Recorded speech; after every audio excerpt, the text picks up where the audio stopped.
নমস্কার বন্ধুরা, সকলকে স্বাগত জানাচ্ছি। আজকে আমি তোমাদের সাথে শেয়ার করব একদম অনুষ্ঠান বাড়ির মতো চানা পনিরের রেসিপি। এটি রুটি, পরোটা, নানের সাথে কিংবা রাইসের সাথে খেতেও খুব দারুণ লাগে।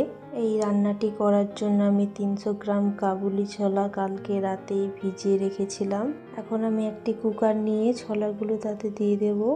তারপর এর মধ্যে আমি স্বাদমতো লবণ, হলুদ ও একটি দারুচিনি ভেঙে টুকরো টুকরো করে দিয়ে দিলাম। এই রান্নায় আমি কোনো রকম আলু ব্যবহার করছি না, আপনারা চাইলে আলু ব্যবহার করতে পারেন। এরপর আমি পরিমাণ মতো জল দিয়ে দিলাম। এবার আমি কুকারটা ঢাকনা দিয়ে মাঝারি আঁচে 3টির মতো সিটি দিয়ে নেব।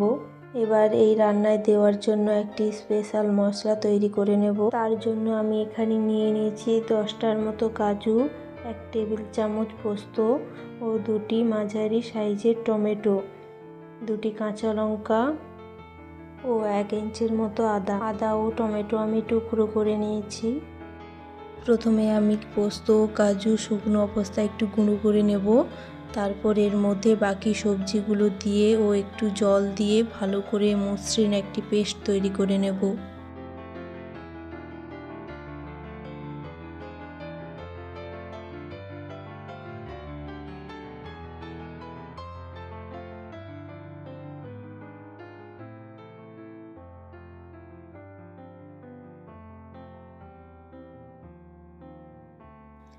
এখন একটি কড়াতে মাঝারি আঁচে রেখে প্রয়োজন মতো তেল দিয়ে দিলাম। তেল গরম হয়ে গেলে কেটে রাখা পনিরের টুকরোগুলো দিয়ে দেব। এখানে আমি 200 গ্রামের মতো পনির নিয়েছি।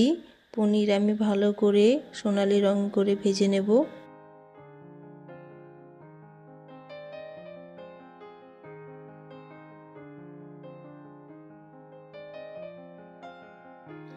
দেখুন বন্ধুরা, এখানে পনিরগুলো একদম ঠিকঠাক ভাজা হয়ে গেছে।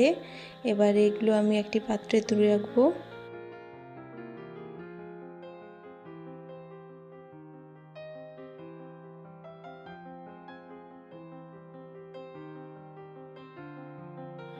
এবার আমি এই একই তেলের মধ্যে প্রথমে 1 চামচ দিয়ে দিচ্ছি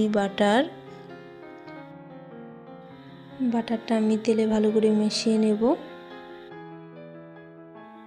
এরপর আমি কিছু গোটা গরম মশলা ও একটি তেজপাতা ফোড়ন দিয়ে দিলাম।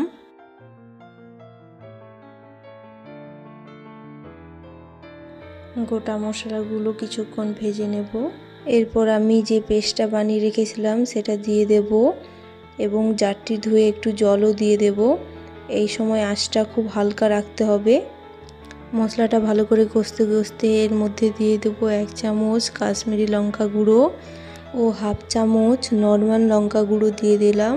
1/2 চামচ হলুদ গুঁড়ো, 1 চামচ ধনে গুঁড়ো ও 1/2 চামচ জিরে গুঁড়ো দিয়ে ভালো করে নেড়ে নেব। মশলাটা কষার সময়ে আঁচটি কমিয়ে রাখতে হবে। কিছু সময় পর আমি এর মধ্যে দিয়ে দিচ্ছি 2 টেবিল চামচ টক দই। টক দইটি আমি ভালো করে ফেটিয়ে নিয়েছি। মশলাটি ভালো করে কষতে কষতে এর মধ্যে দিয়ে দেবো স্বাদ মতো লবণ। এরপর মশলাটি 2 মিনিটের মতন কষিয়ে নেব। মশলাটা ভালো করে কষতে হবে যতক্ষণ না একটু তেল ছাড়ে মশলা থেকে। দেখুন বন্ধুরা, মশলা থেকে সুন্দরভাবে তেল ছেড়ে দিয়েছে। এরপর এর মধ্যে দিয়ে দেব সেদ্ধ করে রাখা কাবুলি ছোলাগুলো। তারপরে ভালো করে নাড়াচাড়া করে নেব। কাবুলি ছোলাগুলো মশলার সাথে ভালো করে মিশিয়ে নেওয়ার পরে এর মধ্যে 1 গ্লাসের মতো জল দিয়ে দেব। এরপর আবার একবার ভালো করে নাড়াচাড়া করে নিলাম। এবার এর মধ্যে 1 চামচ পরিমাণ গরম মশলা গুঁড়ো দিয়ে মিশিয়ে নেওয়ার পর দিয়ে দিলাম ভেজে রাখা পনিরগুলো।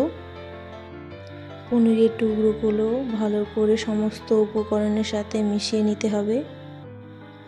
এবার মাঝারি আঁচে 4 মিনিটের মতো ফুটিয়ে নেব। দেখতেই পাচ্ছেন বন্ধুরা, কত সুন্দর চানার পনির মশলা আমাদের তৈরি হয়ে গেছে। পুরো ভিডিওটা দেখার জন্য আপনাদের সবাইকে ধন্যবাদ।